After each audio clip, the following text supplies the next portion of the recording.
How to fix promotion disabled on Instagram. Hey everyone, welcome back to another quick tutorial. In this video, I'm going to show you guys how you can fix if your promotions are disabled on Instagram or if you're not able to boost posts on your Instagram to increase your reach.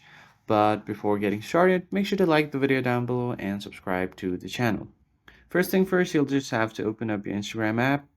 From here, you just head over to your profile section at the bottom right.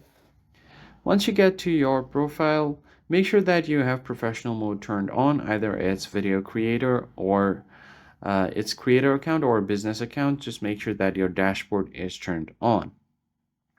From here, you just want to head over to add tools and then choose a post that you want to promote or boost.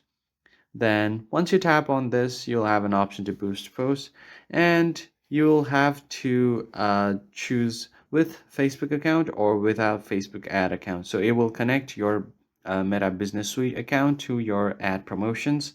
So just tap on continue.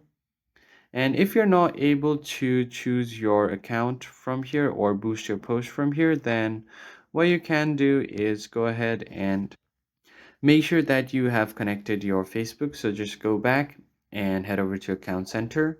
So just tap on Settings and head over to Account Center from here. Tap on Profiles and you'll see all of your connected accounts on your Meta Center.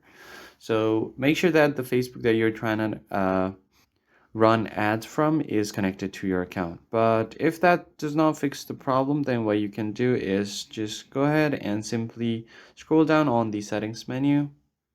And here you'll see an option for Help Center. So just tap on Help and then Report a Problem. Go ahead and tap on Report a Problem. And you can include the complete log diagnostics. I'm not going to do that right now. And you can briefly explain here that you're not able to run ads and you would like to boost some of your posts to increase reach. And most probably they will respond back within a day or two. And you can just follow their instruction to fix your problem. That's pretty much it. I hope you found this tutorial helpful. I'll catch you guys on the next one.